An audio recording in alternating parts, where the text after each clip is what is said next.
It's one of the traditional affirmations in unity is there's only one power and one presence as the universe and as my life. God the good, omnipotence. There is only one power and one presence as the universe and as my life. God the good, omnipotence. Could we say that together?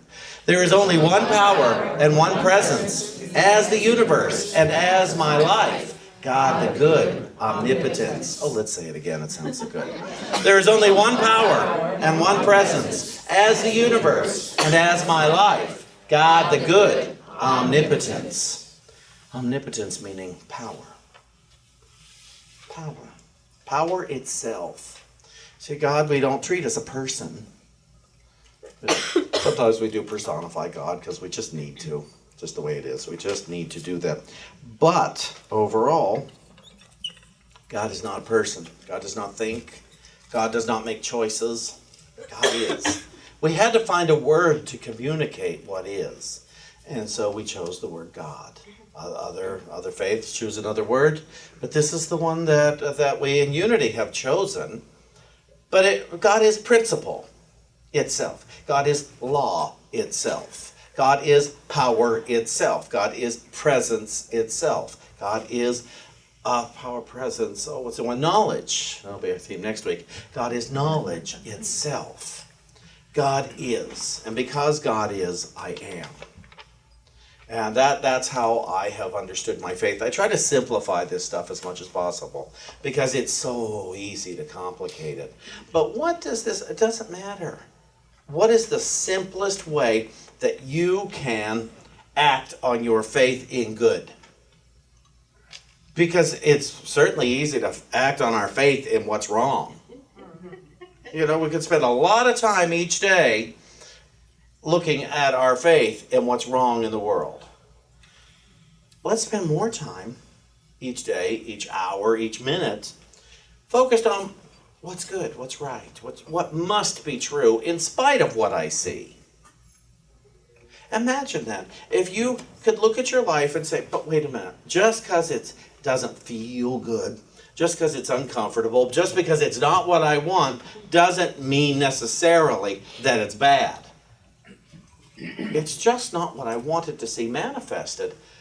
I'm willing to see good in this. I'm willing to let it, whatever it is, take me to a higher level of understanding, a higher level of being able to demonstrate. I'm going to read some stuff here. Emily Cady, who wrote Lessons in Truth, our primary textbook, she's the one that first introduced me to the concept of God being omnipresence, omnipotence, and omniscience. And she put this series of articles together back in, I'm going to say the late 1800s. And she was a homeopathic doctor in New York, and Charles Fillmore, Unity's co-founder, as I've said before, read an article about her in some magazine, and he commissioned her to write 12 articles. And to look at that, because you got to understand, our antecedents of New Thought, these people way back then, they were not movie stars. They were not living the lifestyles of the rich and famous. They did not have more time and money on their hands than they knew what to do with and just wanted to help out a little. They were people who had been given a death sentence health-wise.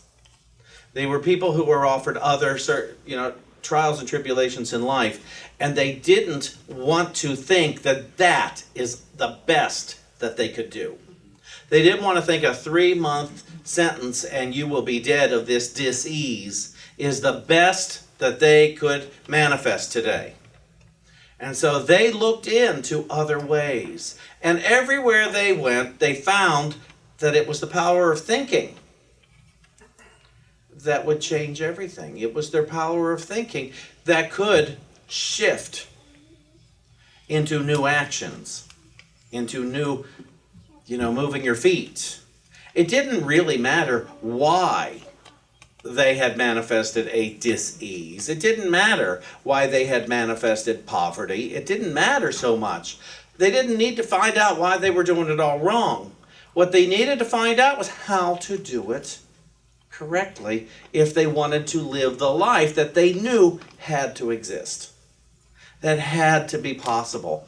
And when I came into Unity, I was well onto a healing journey, but still very ignorant of a lot of ways. It was great, but then I came into Unity, and at first I heard I was good. It could not be good. That was good news, let me tell you.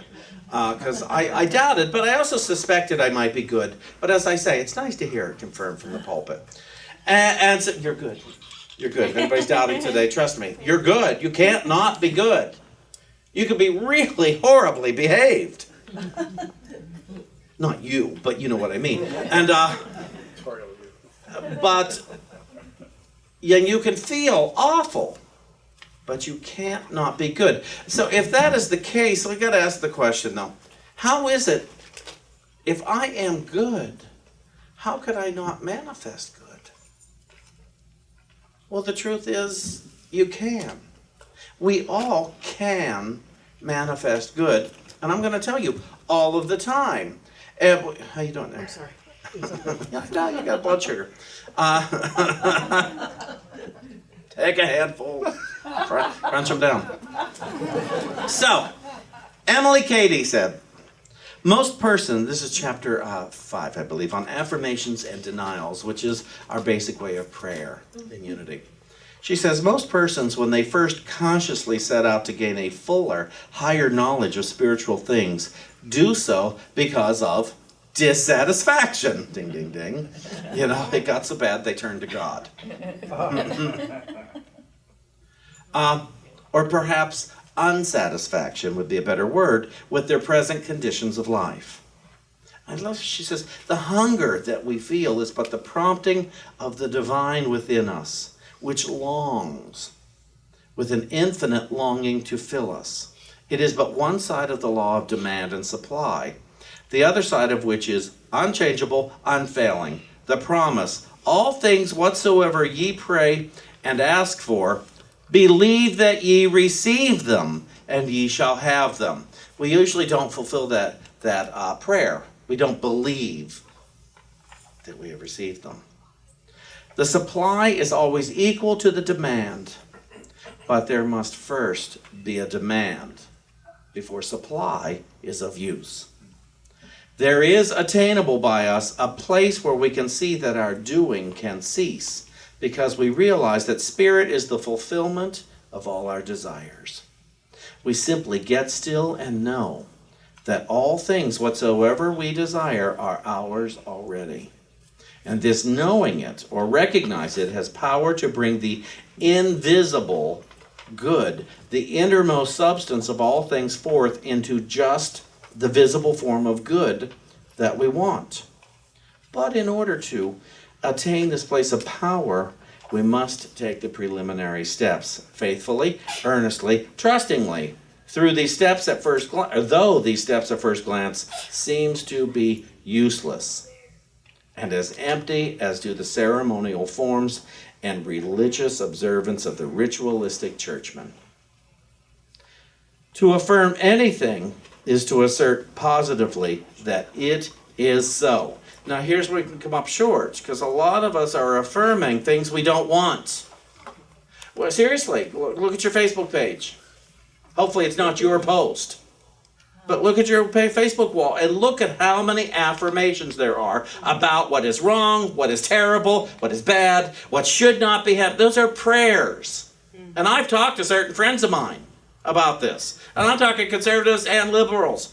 I've talked to people and said, do you understand? You're praying right now and you're affirming the very thing you hate. You are campaigning for what you don't want. And then you get together with friends and you talk about it. All the bad that is going on in your life. Those are prayers. Cut it out. And I have to say the same thing to myself. Shawn, these are prayers you're saying, and it's not praying for what you want to see. But that's where you can notice, oh, what is it I believe? What is it I believe about myself, about my life, about God? Clearly, when I'm going down that road of a rant, I believe in the worst. I believe I'm separate from God. I believe I'm separate from all beings. I believe I can't have my good, even though I stuck around in Unity because they promised me my good and I believed those people. So I'm here to say to all of us today, we can all have our good. In fact, our good is already here. And if you don't see it, just become willing to. And one might say, but I am willing to. And I'll say, look at your conversation for the rest of the day. Just the rest of the day, and see how willing you are. I'm not here to shame anybody. It's not to guilt anybody. It's to make us wake up and realize, oh, I'm saying one thing after another that declares my good is absent. I'm having one thought after another that my good is absent. Because I don't see it in front of me. Where's the new car? Where's the relationship? Where's the proof that I am loved? And I tell you, look around. There is such proof that you are loved and I am loved and all beings are loved. But let's start with ourselves. There is proof that I am loved. And all I have to do is look in the mirror to see it. All I have to do is pick up the phone to talk to the right person to see it. All I have to do is awaken. Sometimes I just have to sit and get quiet for a moment to see all of a sudden the love comes pouring in from all different angles. All the stuff I said was not available suddenly is.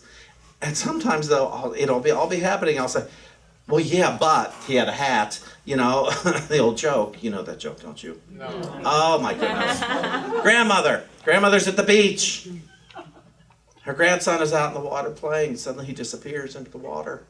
Disappears, and she's, oh God, don't let this happen to my grandson. Please, please, please, God. Suddenly a lifeguard sees him and rescues him and brings him to shore. And she says, oh, thank goodness. Oh, but he had a hat. Yeah. I can't believe you guys didn't know that joke. Oh my goodness.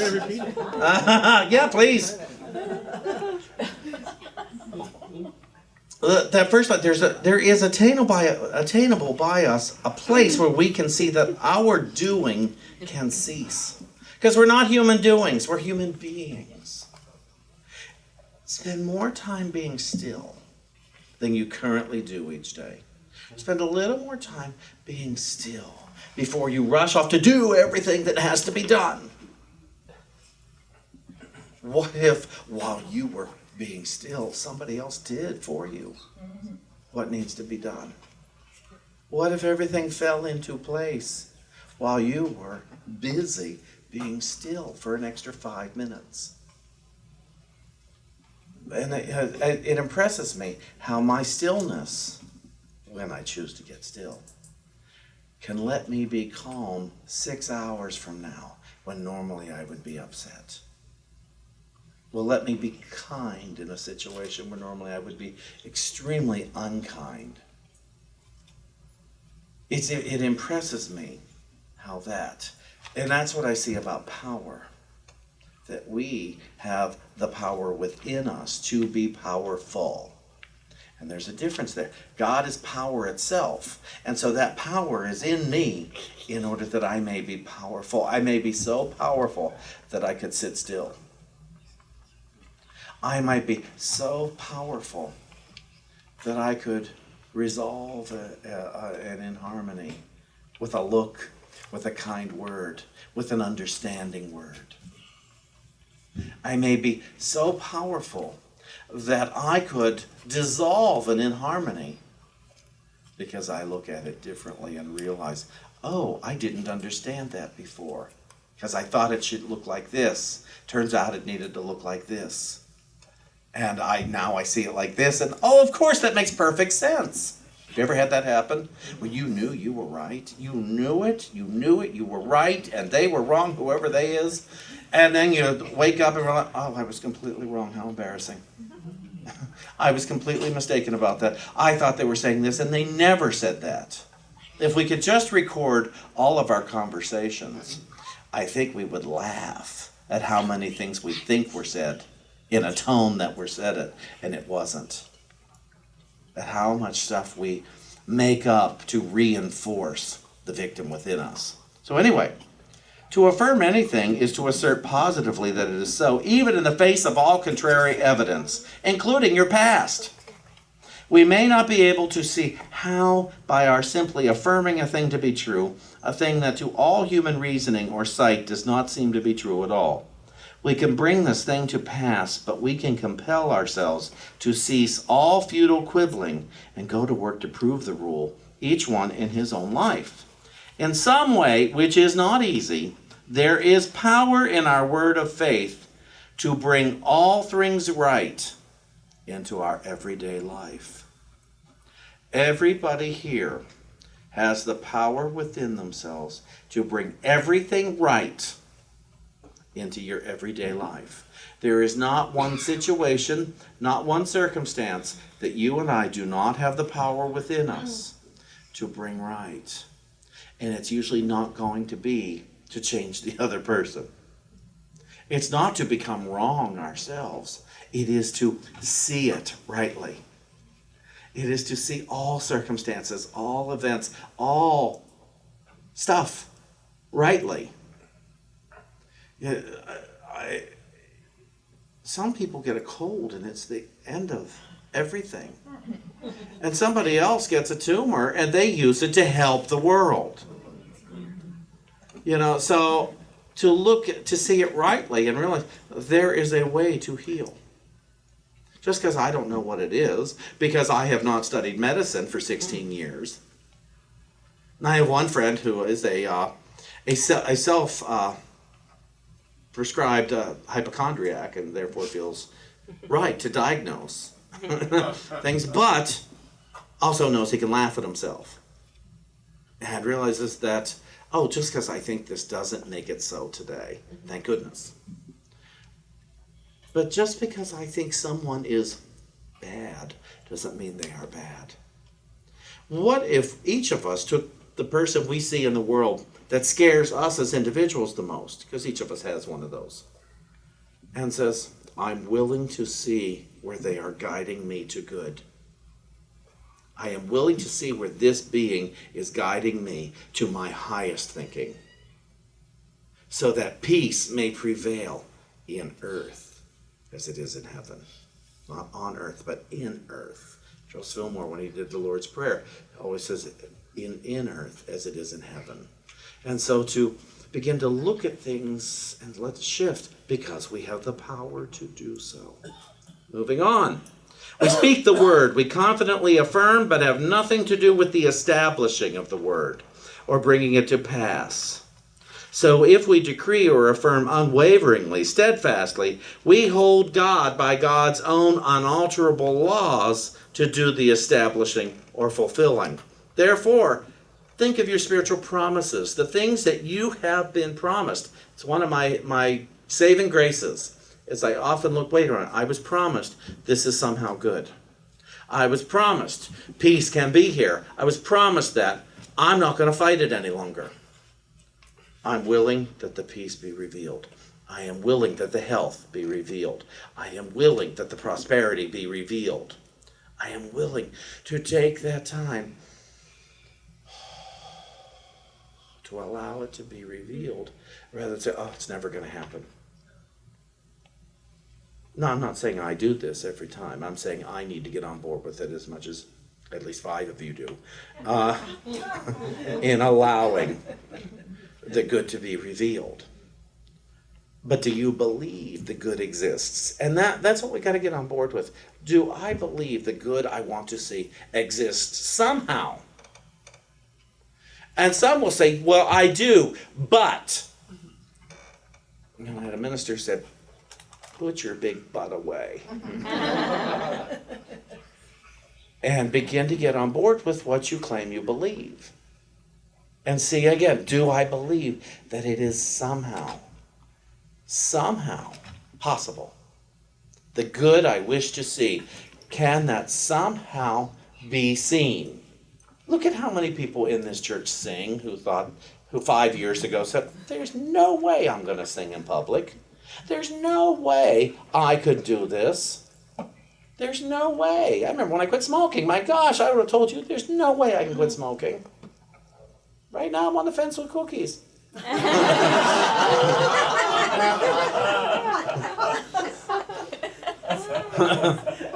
Is there a way? There must be a way that I could quit substituting need for cookies.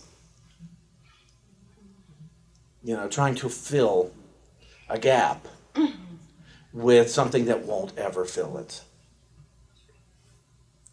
To take whatever drug of choice I'm using at this moment and say, you know what? I'm not going to use the drug right now. I'm going to be.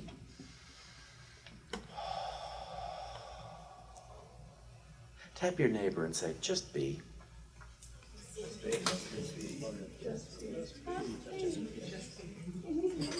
Jan, tell me. Just be. Thank you. As it is with the denials, so with affirmations, there are 4 or 5 sweeping affirmations of truth that cover a multitude of lesser ones. First, God is life, love, intelligence, substance, omnipotence, omniscience, omnipresence.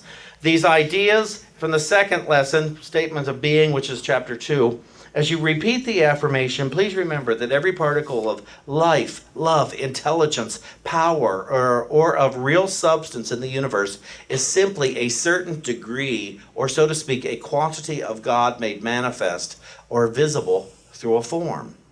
Try to think what it means when you say that God is omnipresent, omnipotent, omniscient. When I'm on the highway and I do love, love, love, love, love, the reason I got to that conclusion was years ago when I was commuting from New York to here, and I hadn't driven on a regular basis in a lot of years. When I moved to New York in 1985 from Pennsylvania, I would drive a couple of times a year.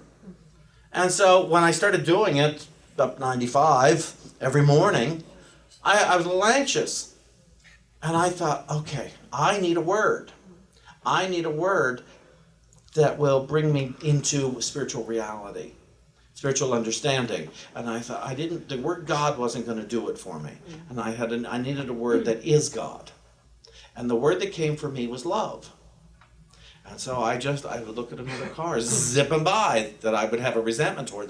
Love, love, love, love, love. And I would feel my body calm.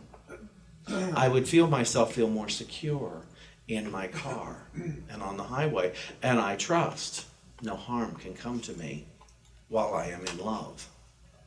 And so I do that to this day, and I've been working here since 2004. So I found my word that means God in my own way. And that's what makes me powerful.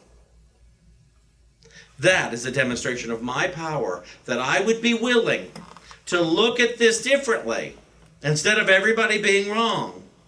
And that's not to tell you I never honk my horn. And I'll tell you why I honk my horn. It's not to teach them a lesson.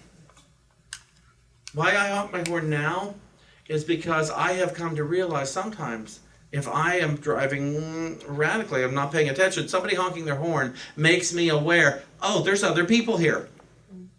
And I am a more conscious driver and a more considerate driver because of that. So some might say, oh, you won't show them anything if you honk your horn. And I say, I don't know, I might. It made a difference for me, from my friends on the highway, who I don't know, who have honked their horn at me to say, which lane are you going to get into? Can you get over into the right lane? I don't care, and it doesn't matter to me what attitude they have when they do it. It really doesn't. Now, if we're all this close to each other and somebody's flashing their high beams at me to get out of the way, it's like, you're not going to get anywhere. So you have a good time flashing your high beams. And I might say a few words in my car that only myself or David can hear. And he does not enjoy hearing that. I want to be clear on that. He does not feel I am justified in doing it. But he has to accept it or get out of the car on the highway. Those are the two choices.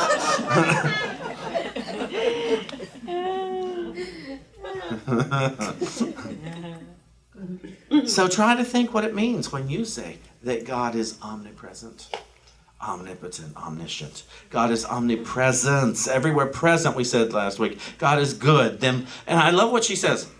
If God is good, then why fear evil? Why fear evil? Why fear, if you need another word, confusion. We don't really use the word evil a lot in unity. But confusion, disturbing. Why fear it? If God is omnipotence, all-powerful, then what other power can prevail other than the good of God? I was so glad when I read this. for today. There is. If God is, then what other power could there actually be?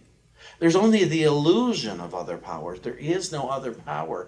And so we can start getting on board in our practice. But again, we need to take a moment in the silence. Don't run out of here in your busyness thinking you got it down. Take a moment to be quiet, to be still. That's why we have retreats. It's why we do things. It's why we take our meditation time each day.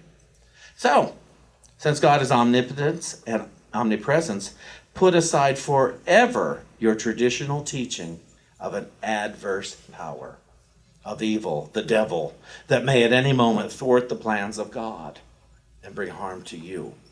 Put aside that notion forever. If you came from a traditional child background that says there's something opposite God, there isn't anything opposite of God. There's merely forgetting about God. And I want to be clear here. When you forget about God, you forget about yourself.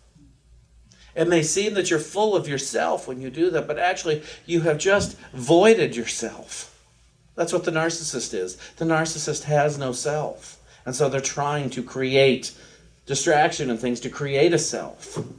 Come back into love. Come back into wisdom. Come back into power and presence in order to establish once again yourself in your true reality, in your true being. Second one, I am a child or manifestation of God, and every moment life, love, wisdom, power flow into and through me.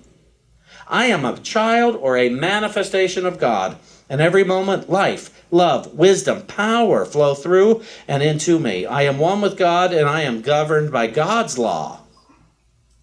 I'm not governed by the law of poverty. I'm not governed by the law of sickness. I'm not governed by the law of absence of good. I am governed by the law of God, power, presence, life, truth, wisdom. That's what I am governed by. Let's get on board with it. I'll be done here in a second. So, no matter how sick or weak or inefficient you seem to be, take your eyes and thoughts right off the seeming and turn them within to the central fountain there and say calmly, quietly, but with steadfast assurance, this appearance of weakness is false. God, manifest as life, wisdom, and power, is now flowing into my entire being and out through me to the external. You'll see a marvelous change in yourself by the realization that this spoken word will bring to you. You do not change God's attitude toward you one iota by either importuning or affirming.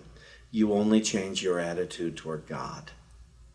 By thus affirming, you put yourself in harmony with divine law, which is always working toward your good and never toward your harm or punishment.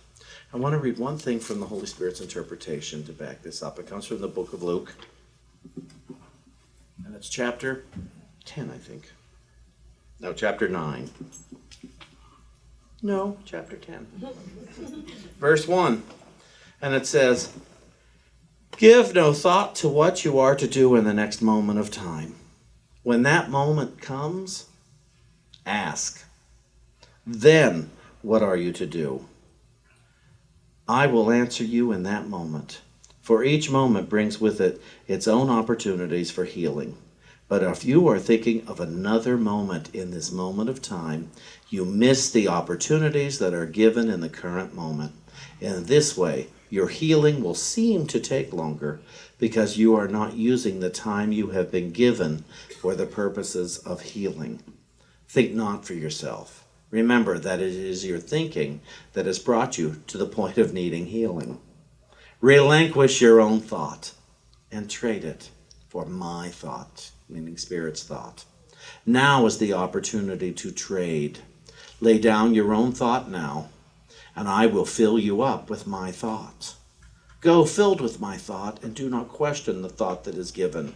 When you are tempted to question, and to once again find your one thought, remember the purpose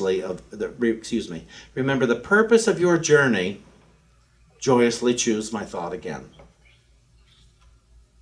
Choir's about to sing another David Friedman song. There's one word in it that they use in this song over and over again. If it's not your word, replace it with your word. As long as I can, and fill in the blank. As long as I can, and then fill in the blank. Many here have found their voice. They have found the voice that speaks to them and through them. And they've used it repeatedly to have a better, easier experience, to choose willingness rather than resistance.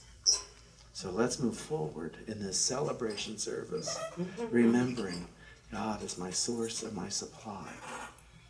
I am in the flow, and the flow is in me. So it is.